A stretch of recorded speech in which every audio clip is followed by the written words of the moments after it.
সুপ্রিয় দর্শক, দেশ ও জাতির কল্যাণার্থে এবং আইনের প্রতি শ্রদ্ধা রেখে আইন বিষয়ক অনুষ্ঠান আইনের আলো নিয়ে আমি অ্যাডভোকেট সুমন আশা সৈকত। শিল্প হচ্ছে এমন একটি বিষয় যা কিনা মানুষের শৈল্পিক মনোভাব থেকে সৃষ্টি। এই শিল্পকর্ম প্রথম পর্যায়ে ছোট ছোট কুটির শিল্পের মাধ্যমে বিস্তার লাভ করলেও পরবর্তী পর্যায়ে সেই শিল্প বর্তমান আধুনিক বিশ্বে বৃহৎ থেকে বৃহত্তম হয়ে গড়ে উঠেছে। এক পর্যায়ে শিল্পায়নের মাধ্যমে আজকে এই দেশ তথা সারা বিশ্বে এক শিল্প বিপ্লবের সূচনা হচ্ছে। আইনের আলো অনুষ্ঠানে এনএন টেলিভিশন স্টুডিওতে উপস্থিত আছেন বাংলাদেশ সুপ্রিম কোর্টের বিজ্ঞ আইনজীবী ও নারায়ণগঞ্জ কলেজের প্রভাষক অ্যাডভোকেট মোহাম্মদ সালাউদ্দিন ভুইয়া সবুজ। কেমন আছেন?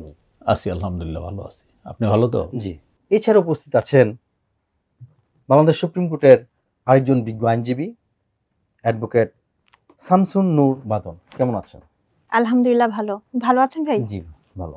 আসা যাক আমাদের মূল পর্বে। আমাদের এই সেশনে বিষয় হচ্ছে শিল্প আইন। আসলে শিল্প হচ্ছে, প্রথমে বলেছি, শিল্প হচ্ছে একটি শৈল্পিক মনোভাব থেকে সৃষ্টি। শিল্প হচ্ছে একটি বিপ্লব, সৌন্দর্য। এই শিল্প আসলে আমি প্রথমে সবুজ ভাইয়ের কাছে যাব। সবুজ ভাই, শিল্প বলতে আমরা সাধারণত কি বুঝে থাকি? আপনার মাধ্যমে আমরা একটু জানতে চাই। ধন্যবাদ অ্যাডভোকেট শম্ভুনাথ শাহ সৈকত, সুন্দর একটি অনুষ্ঠানে আমাকে আমন্ত্রণ জানানোর জন্য। সেই সাথে আমি ধন্যবাদ জানাই আইনের আলো অনুষ্ঠানের যারা নিয়মিত আছেন এবং এখানে উপস্থাপনা করছেন সকলকে, এবং এনএন টিভি কর্তৃপক্ষকে ধন্যবাদ জানাই যে সুন্দর একটি অনুষ্ঠানে আমাকে আমন্ত্রণ জানানোর জন্য। এবং আমি সমগ্র দেশবাসীকে ইংরেজি নববর্ষের শুভেচ্ছা জানিয়ে, আসলে শিল্প একটি দেশের আর্থসামাজিক উন্নয়নে খুবই গুরুত্বপূর্ণ ভূমিকা পালন করে। আপনি একটি সুন্দর প্রশ্ন করেছেন যে শিল্প বলতে আমরা কি বুঝি। শিল্প বলতে সাধারণত আমরা এরকম কার্যক্রমকে বুঝি যেখানে কাঁচামাল ব্যবহার করে বিভিন্ন পণ্য উৎপাদন, বিপণন এবং সৃষ্টিশীল কার্য পরিচালনা করা হয়। একটি দেশের অর্থনৈতিক উন্নয়নে এটি খুবই গুরুত্বপূর্ণ ভূমিকা পালন করে। ধন্যবাদ। আসলে শিল্প তো অনেক ধরনের হয়ে থাকে, কত ধরনের শিল্প আমরা সাধারণত দেখতে পেয়ে থাকি? আসলে শিল্প অনেক ধরনের হয়ে থাকে। আমরা সাধারণত 3 ধরনের শিল্প দেখতে পাই। একটি হচ্ছে প্রাইমারি ইন্ডাস্ট্রিজ, যাকে আমরা প্রাথমিক শিল্প বলতে পারি, যেমন কৃষি, খনিজ আহরণ, মৎস্য শিল্প। আমরা যদি উদাহরণ দেই তাহলে এগুলিকে বলতে পারি যেমন ধান চাষ, কয়লা উত্তোলন। আর দ্বিতীয়টি হচ্ছে সেকেন্ডারি ইন্ডাস্ট্রিজ, যাকে আমরা দ্বিতীয়ক শিল্প বলতে পারি। কাঁচামালকে প্রক্রিয়াজাত করে নতুন নতুন পণ্য উৎপাদন করা হয়, যেমন পোশাক কারখানা, ইস্পাত শিল্প। আর তৃতীয়টি হচ্ছে সেবা শিল্প, পরিষেবা প্রদান এবং ভোক্তাদের সেবা প্রদান করা হয় এর মাধ্যমে। আমরা যদি উদাহরণ দেই তাহলে বলতে পারি ব্যাংকিং, স্বাস্থ্যসেবা, তথ্য প্রযুক্তি, এইগুলি হচ্ছে সেবা শিল্পের অন্তর্ভুক্ত। ধন্যবাদ আপনাকে। আসলে প্রতিটা জিনিসেরই আইন রয়েছে। যেহেতু আজকে আমাদের শিল্প নিয়ে কথা বলছি এবং শিল্প আইন নিয়ে কথা বলছি, শিল্প বিষয় নিয়ে, তদ্রূপ আমি এখন আমাদের আরেক লার্নার অ্যাডভোকেট বাদন আপার কাছে যাব। ওনার কাছে জানতে চাইবো যে আসলে প্রতিটা বিষয়ে যে আইন রয়েছে, শিল্পেরও একটি আইন রয়েছে। আমি শিল্প আইন সম্পর্কে কিছু জানতে চাচ্ছি।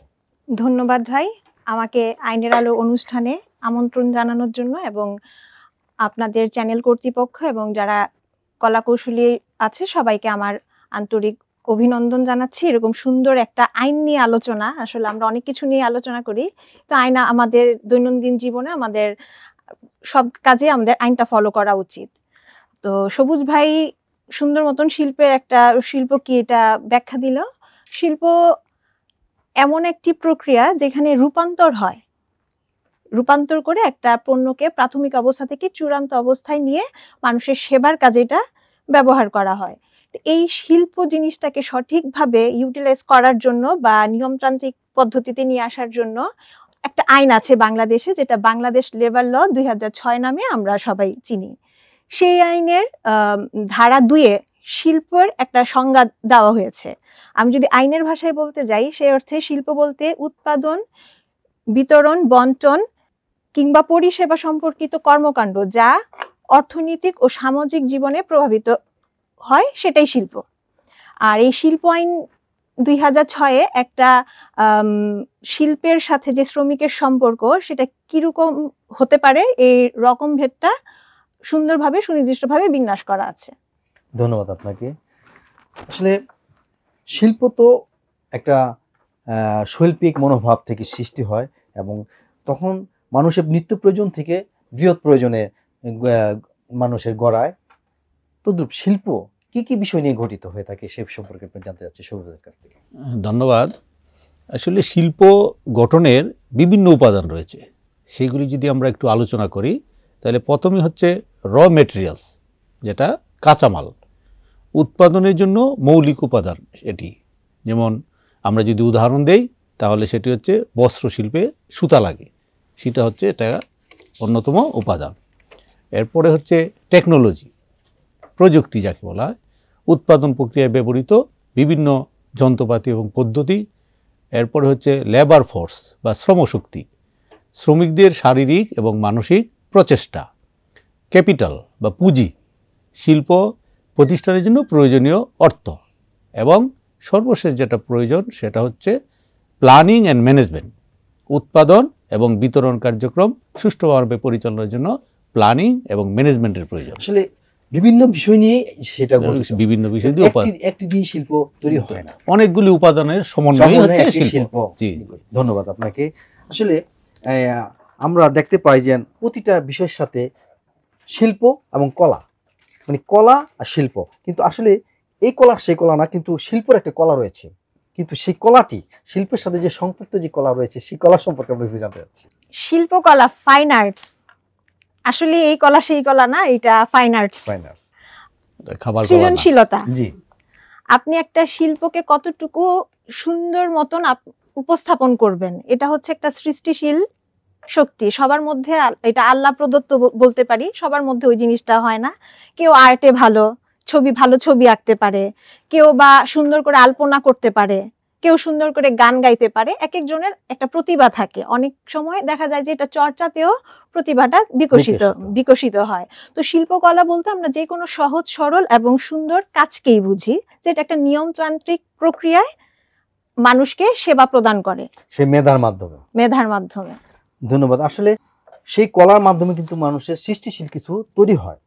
আসলে সৃষ্টিশীল বিষয়টা আমরা জানতে চাই, সৃষ্টিশীল বিষয়টা কি? হিউম্যান এক্সপ্রেশন বলে একটা জিনিস আছে। আমি একটা জিনিস কিভাবে দেখছি, আপনি সেই জিনিসটা আবার অন্যভাবে দেখছেন, আরেকজন সেটা আবার আরেকভাবে দেখে।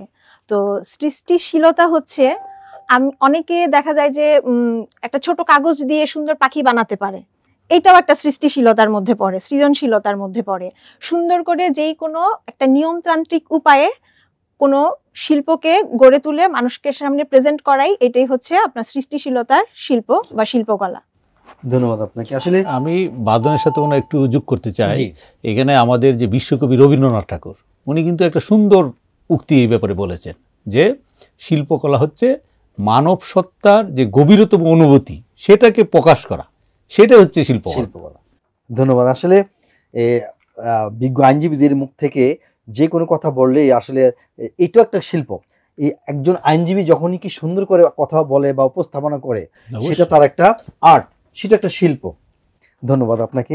আসলে শিল্পের সাথে একটা শিল্পায়ন যুক্ত সদা সর্বদা হয়ে থাকে, আমরা দেখতে পাই, আমরা শুনতে পাই শিল্পায়ন, শিল্পের সাথে অতপ্রতভাবে সেটা জড়িত। তাহলে শিল্পায়নটা কি? ধন্যবাদ। শিল্পায়নটা হচ্ছে যে একটি দেশের অর্থনীতি কৃষি থেকে ক্রমান্বয়ে যেভাবে শিল্প নির্ভর হয়ে ওঠার যে প্রক্রিয়াটা, সেটাই হচ্ছে শিল্পায়ন। কিন্তু শিল্পায়নের প্রতিটা জিনিসের কিছু বৈশিষ্ট্য থাকে। জি, তদ্রূপ শিল্পায়নের কি কি ধরনের বৈশিষ্ট্য আমরা লক্ষ্য করি? শিল্পায়নের বৈশিষ্ট্য হচ্ছে যেমন আধুনিক প্রযুক্তি, মেশিন ব্যবহার করে, যে প্রযুক্তির ব্যবহার, উন্নত মানের মেশিন সরঞ্জামাদির ব্যবহার, কর্মসংস্থান বৃদ্ধি, এইগুলি হচ্ছে শিল্পায়নের বৈশিষ্ট্য। ধন্যবাদ আপনাকে। আসলে শিল্প সাথে একটি বিপ্লব জড়িত থাকে। শিল্প যেখানে থাকবে বিপ্লব সেখানে থাকবে। আমরা সাধারণত শিল্প বিপ্লব সম্পর্কে আমরা কিছু শুনতে পাই, জানতে পাই। আর শিল্প বিপ্লবটা আসলে কি আমরা ম্যাডামের কাছে জানি। ধন্যবাদ ভাই। শিল্প বিপ্লব একটা ব্যাপক প্রক্রিয়া যা এখনো আসলে চলমান। 80 থেকে শুরু হয়েছে, এখনো আমরা এর প্রভাব দেখতে পারি। এটা হচ্ছে আপনার ইতিহাসের একটি বড় সন্ধিক্ষণ। শিল্প বিপ্লবের মাধ্যমে মানুষ ম্যানুয়াল থেকে মেশিনারিজ ইউজ করার মধ্যে অভ্যস্ত হয়েছে। মানে আধুনিকায়ন তো অবশ্যই। আমি আগে যেটা হাত দিয়ে করতাম সেটা আমি এখন মেশিনের সাহায্যে করতে পারি। পানি ও বাষ্পীয় যন্ত্র উদ্ভাবনের মাধ্যমে মানুষের শ্রম শক্তিটা অনেকটা কমে গেছে, এখানে উৎপাদন বৃদ্ধি পেয়েছে। বিভিন্ন ধরনের তৎকালীন সময়ে লোহা তৈরির যেই একটা শিল্প বিপ্লব হয়েছে, শিল্প বিপ্লবের মাধ্যমে অনেক অগ্রগতি আমরা দেখতে পেরেছি শিল্প সমাজে, এবং তার প্রবৃদ্ধির কারণে অর্থনৈতিক যে একটা বড় ধরনের আমূল পরিবর্তন এসেছে, এটা তো এখনো আমরা এর প্রভাব দেখতে পাচ্ছি। এই পর্যন্ত আমরা 3টা শিল্প বিপ্লব পার করে এসেছি। প্রথম ধাপে ছিল যখন আপনার পানি বা বাষ্প চালিত যন্ত্র নানা ধরনের ব্যবহারের মাধ্যমে ব্যবহার হয়েছে। এর দ্বিতীয় ধাপে আমরা দেখতে পেরেছি বিদ্যুৎ আবিষ্কারের মাধ্যমে ইলেকট্রিক যন্ত্রপাতি দিয়ে অনেক ধরনের শিল্প উৎপাদন বৃদ্ধি করা গেছে, এবং মানুষের যে কায়িক পরিশ্রমটা এই বিদ্যুৎ কিন্তু অনেকটা কমিয়ে দিয়েছে। মানুষ তখন বেশি উৎপাদন করতে পেরেছে, তাদের আয়ুষ্কালটা বেড়েছে, মানুষ শিল্পের প্রতি আরো বেশি আকর্ষিত হয়েছে। এরপরে আপনার তৃতীয় ধাপে আপনার প্রায় 100 বছর পরে, দ্বিতীয় বিপ্লবের 100 বছর পরে 1969 দিকে ইন্টারনেট আসলো। ইন্টারনেট এসে আমাদের যোগাযোগ ব্যবস্থাটাকে পুরা ম্যানুয়াল থেকে ভার্চুয়াল জগতে নিয়ে গেল। আপনার প্রোগ্রাম টেলিকাস্ট হচ্ছে ভার্চুয়াল। মানুষ বিশ্বের এক প্রান্ত থেকে আরেক প্রান্ত ভার্চুয়ালি যোগাযোগ করতে পারছে। এতে আপনার অর্থনৈতিক লেনদেন থেকে শুরু করে জীবনযাত্রার মান থেকে শুরু করে মানে বহির্বিশ্বে এক দেশ থেকে আরেক দেশের যে আপনার যোগাযোগ ব্যবস্থা এবং তথ্য ডাটা এগুলো সংরক্ষণ, এগুলো অনেক উন্নত সাধন হয়েছে। আর আমরা এখন বর্তমান যেই বিপ্লবে আছি, চতুর্থ বিপ্লব, সেটা হচ্ছে কৃত্রিম বুদ্ধিমত্তা।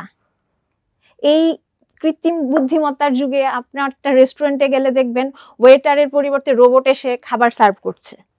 এরকম বিভিন্ন ভাবে শিল্পের যেই মানে অগ্রগতি হয়েছে, এবং মোট কথা হচ্ছে আমি ছিলাম ম্যানুয়াল থেকে হয়ে গেছি মেশিন, এবং এইভাবে আমার কর্মদক্ষতা বৃদ্ধি পাচ্ছে, আমাদের জীবনযাত্রার মান উন্নত হচ্ছে, এবং সর্বোপরি আমাদের শারীরিক যেই শুরুর দিকে আমাদের যে কায়িক পরিশ্রম করতে গিয়ে আমরা অনেক রোগে শোকে আক্রান্ত হতাম, সেটা থেকে আমরা অনেকটা বেঁচে যাচ্ছি। আচ্ছা, ধন্যবাদ। আসলে সুন্দর করে বিষয়টা বললেন।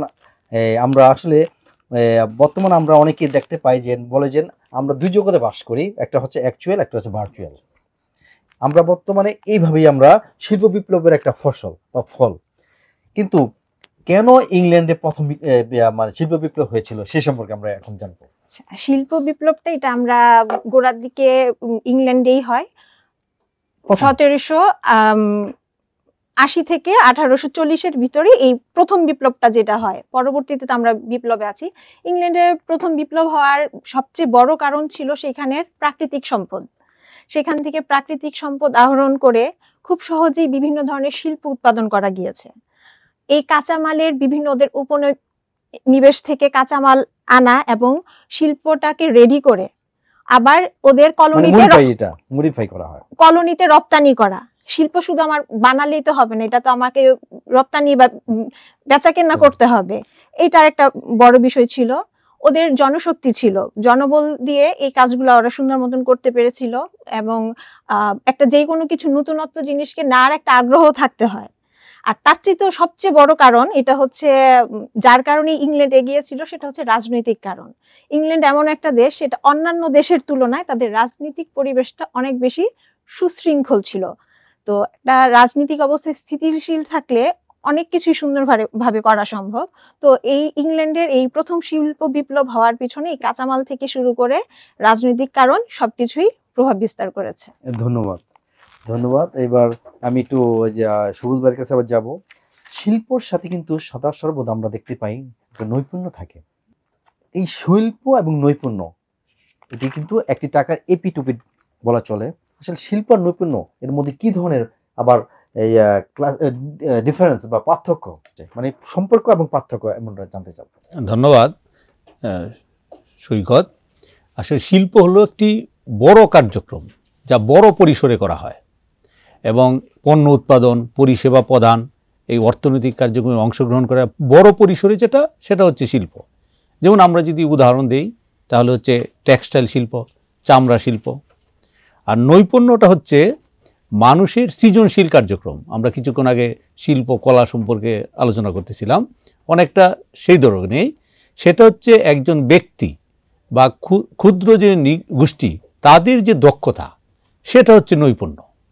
এটা যদি আমরা উদাহরণ দিই তাহলে সেটা বলতে পারি হাতে তৈরি পণ্য, মৃৎশিল্প, এইগুলি হচ্ছে নৈপুণ্য। আর দুটার মধ্যে যদি আমরা পার্থক্য করি তাহলে একটা হচ্ছে বড় পরিসরে শিল্প, আর নৈপুণ্য হচ্ছে ছোট পরিসরে। আর শিল্পের ক্ষেত্রে প্রযুক্তি, শিল্পটা হচ্ছে প্রযুক্তি এবং মেশিন নির্ভর, আর নৈপুণ্য হচ্ছে ম্যানুয়াল বা মানুষের দক্ষতার উপর নির্ভর, মেধা থেকে আসে। জি। আর যেমন আমরা আর যদি উদাহরণ দিই তাহলে আমরা বলতে পারি শিল্পের ক্ষেত্রে পোশাক শিল্প, আর নৈপুণ্যের ক্ষেত্রে হাতের কাজের শাড়ি। এইগুলিকে আমরা এই দুইটার মধ্যে এইভাবে পার্থক্য করতে পারি। ধন্যবাদ আপনাকে। আসলে শিল্প এবং নৈপুণ্য আসলে একটা খুব অঙ্গাঙ্গিভাবে জড়িত। প্রতিটা মানুষই চায় তার স্বাধীনতা বা স্বাধীন চেতা একটা ভাব, মনোভাব, এবং আমরা সকলেই চাই। সর্বোপরি সেটা হচ্ছে যে গণতন্ত্র প্রত্যাশী সকলেই। তদ্রূপ শিল্পরও কিন্তু একটা গণতন্ত্র রয়েছে।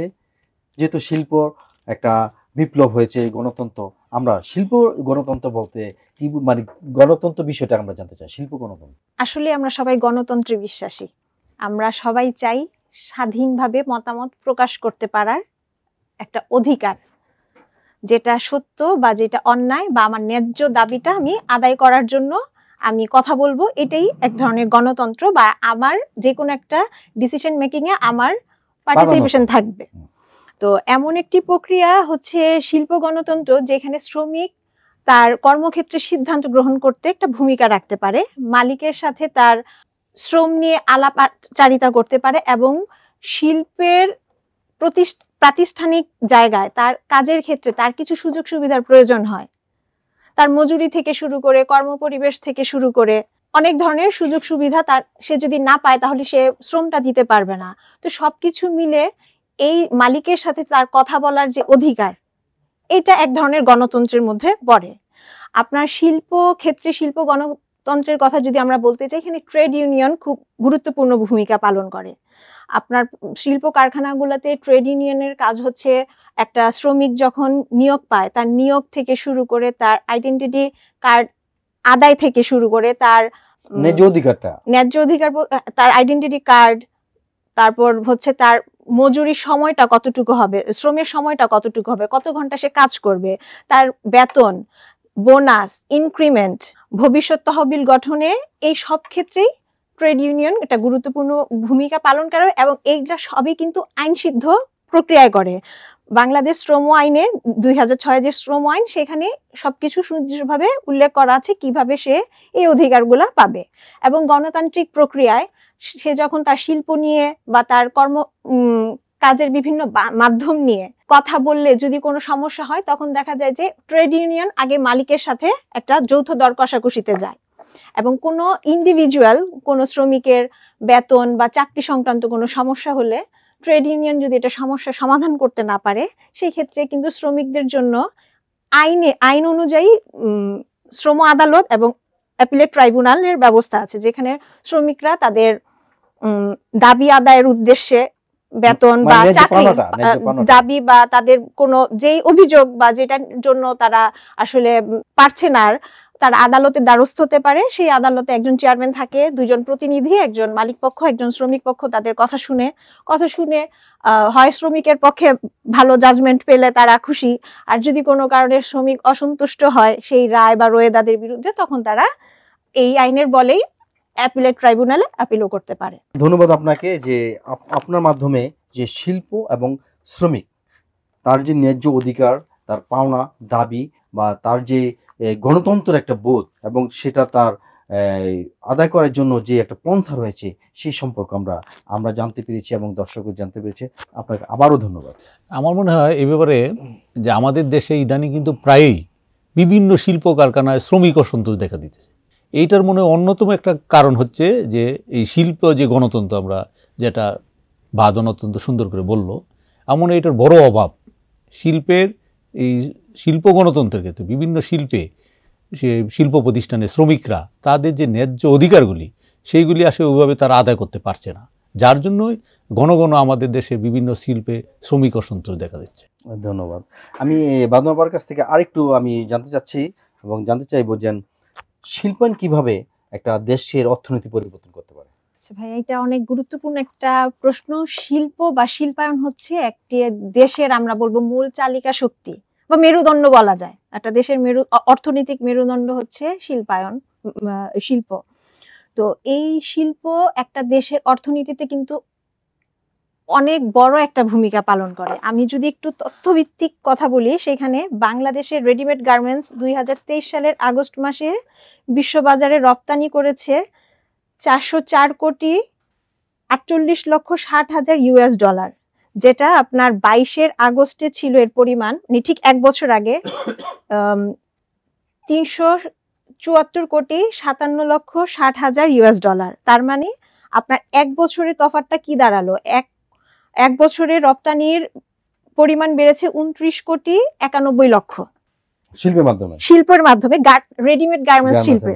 আরো তো শিল্প আমাদের অনেক সেক্টর রয়েছে। এটা হচ্ছে এটা হচ্ছে একটা ইপিবি প্রকাশিত প্রতিবেদনের আমি তথ্যটা আপনাকে এখানে উপস্থাপন করলাম, হয়তো বা এর মধ্যে আবার পরিসংখ্যানে কিছু কম বেশি হতে পারে।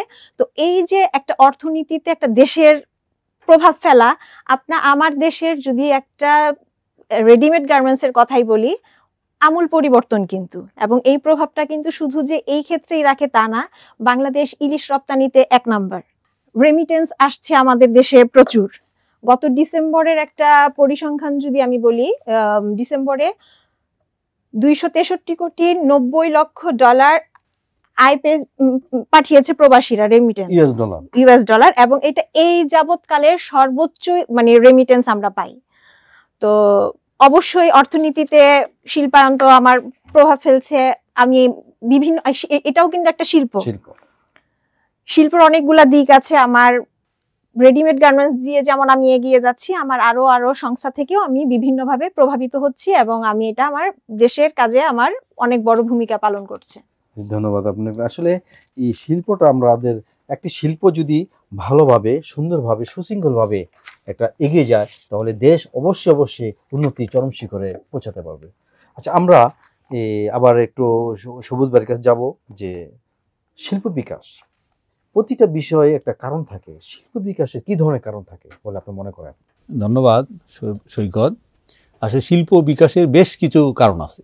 সেগুলি যদি আমরা বিশ্লেষণ করি তাহলে দেখতে পাই যে প্রথম হচ্ছে প্রাকৃতিক কারণ। প্রাকৃতিক সম্পদের মধ্যে যেমন কয়লা, লোহা। পরে দ্বিতীয় হচ্ছে প্রযুক্তিগত উদ্ভাবন, যেমন মেশিন, সরঞ্জাম।